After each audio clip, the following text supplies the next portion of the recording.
Mortal Kombat characters you've never heard of, like Shao Kahn's 10,000-year-old Janitor. That's right, he's real. It's an official character that was only mentioned once in a magazine. We're gonna talk about him, along with the Kombatant, possibly the creepiest and most complex comic book villain I've ever seen. You've heard of Raiden and Fujin, but what about Abacus and Zagat? Yeah, the gods of chaos and order. The Mortal Kombat universe is filled with tons of interesting characters that most people have never heard of. So today, I'm gonna educate you. If I mention even one character you've never heard about, leave a like down below. And obviously, if you enjoy the video, leave a like down below as well. I appreciate it. Every single like goes a long way on this channel. Then for anyone new, I'm trying to reach 500,000 subscribers before 2026, and I think we can do it. We've already grown by a lot in these past couple of months, so let's keep it going. And without any further ado, let's begin.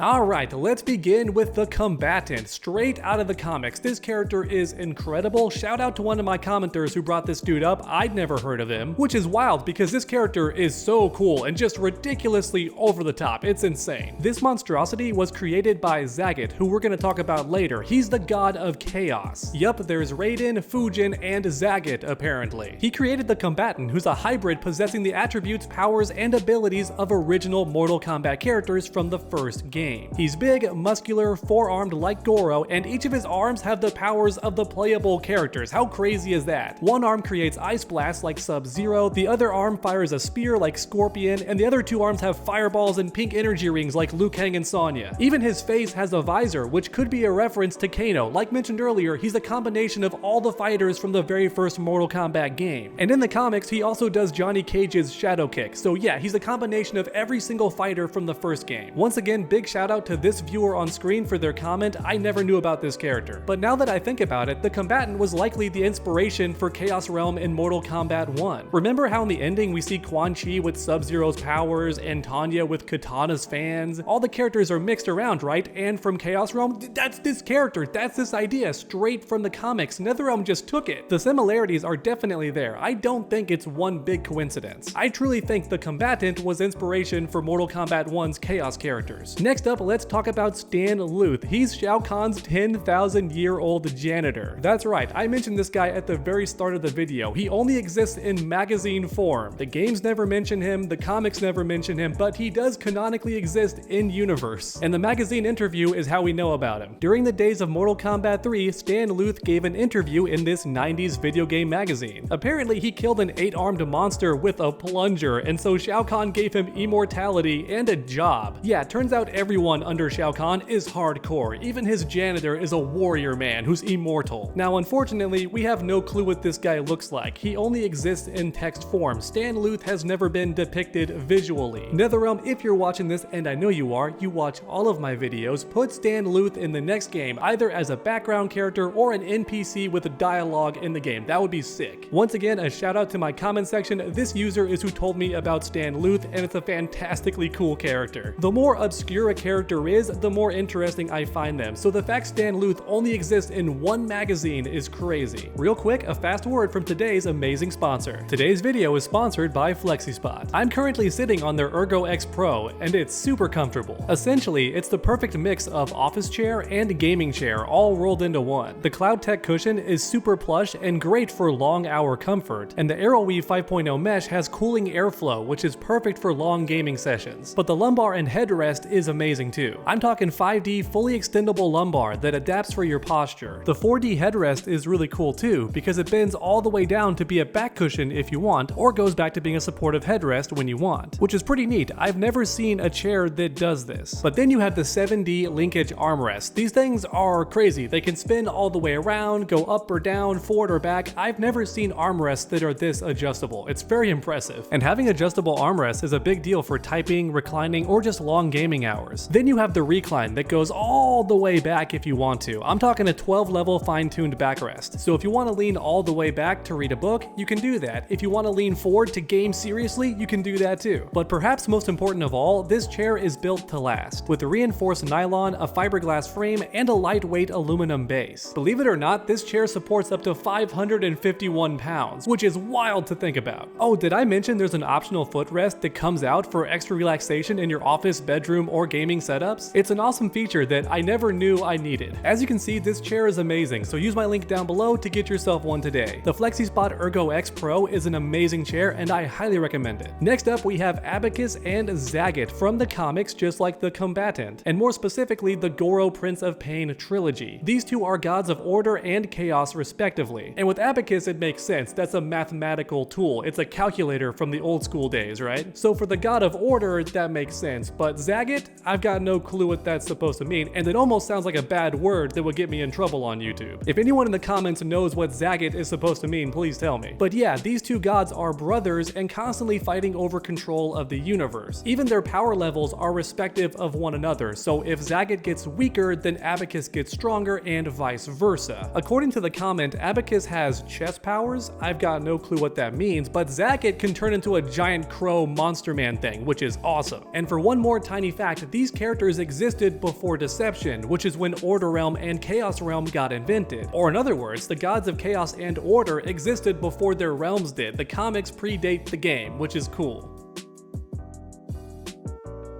Oh wait, there's two more characters. I almost missed this part of the comment. Abacus has a librarian named Miss Bishop who documents everything that's ever happened in history, and Zagat has a pet crow named Rock who always compliments him and can shoot dark magic from its eyes. Dude, these characters are so cool. There must be a copyright issue or something, otherwise there's no excuse to not put these characters in the game's Netherrealm. They're so interesting. And actually, it's kind of odd that Chaos Realm and Order Realm don't have gods in the games. They have clerics, but that's not the same thing. Raiden is the god of Earthrealm, and Shao Kahn is the god of Outworld, or at least he used to be. But you're telling me the other realms don't have gods? Of course they do, they must. Alright, but now it's time to get really obscure with a video game character this time. So far it's been comic books and magazines. Here's an actual game character. Kahil Gregesh, I hope I'm saying that correctly. He's a male vampire counterpart to Natara in Deadly Alliance. But sadly, he got cancelled as a main character. Even so, he still plays a vital role in the lore that almost never gets talked about. Ah man, how do I explain this without getting too wordy? So Ashura has this sword that she believes cleanses people when she kills them, along with her own soul as well. She believes this sword is holy and it's part of a divine quest, right? Turns out no, it's a vampire sword from the vampire realm. How did that sword end up in hell? It was Kahil Gregesh. That's right, the previously mentioned cancelled character who's still in the lore but just not playable. He's the reason that vampire sword ended up in hell. He was actually its previous wielder. As it turns out, the sword turned him mad as well. He killed tons of his own people because the sword makes you go power hungry and bloodthirsty. So after regaining control of his faculties, he went into hell and tossed the sword down there, hoping that nobody would ever use it again because it's in hell. Well, the Netherrealm, but you get my point. Most people cannot go to the Netherrealm, and once there, you can't escape either. There's a very small handful of people that can leave the Netherrealm. Well, Ashura's one of them, and she brought the sword with her. That's right, and this same sword convinced her that it's a holy weapon and she's on this divine quest to purge evil. Now, as for Kahil Gregesh, there is actually an image of what he's supposed to look like, but I've got no clue if this was the finalized design, but it's the only image we have. Honestly, he looks a bit weird, too anime for my taste. If he does come back, make him look more like Natara with dark hair and gothic armor. Next up, let's talk about Bo, Johnny Cage's personal bodyguard. He might not seem like much, and his name is humble to be sure, right? Just 2 letters. However, get this, Bo fought Baraka and Reptile living to tell about it, right? He didn't kill them, but still, he survived that fight against these supernatural beings. So yeah, Bo's a legit bodyguard, which does make sense because he's protecting Johnny Cage, who's already one of the greatest fighters in the world. So it makes sense his bodyguard would be pretty peak as well. In some of the Mortal Kombat games, we do see bodyguards for Johnny Cage, but I don't think they ever get directly named. Bo is the only one with an actual title. And from what I've researched, he only exists in the comic books, but just look at him. This is a mountain of a man. I would not want to fight him. He's fast fashionable too. I'm a big fan of the hat. Could you imagine if NetherRealm made Bo into a DLC character? Nobody would get it, everybody would be outraged except for me and all of you watching this video. You would get the reference and you'd be super hype, right? And actually, he would have been the perfect cameo character, but NetherRealm made main characters into cameos instead. Man, there's so many obscure random characters from the comics and shows, etc. who would have been perfect for the cameo system, but nope, NetherRealm didn't do that. And alright everyone, there you have it, 8 or so obscure characters that nobody's ever heard of until today. Or rather, 99% of fans have no clue these characters exist, but hopefully today's video has changed that. Like mentioned earlier, if I mentioned any character you've never heard of in this video, then make sure to smash that like button down below. Let's try and get today's video to 2,000 likes. If we do, I'll design 2 original Mortal Kombat characters because I love to draw. Finally, for anyone new to this channel, subscribe and ring that bell so you never miss any future videos. Make sure to come back next time, and as always, stay underdogs.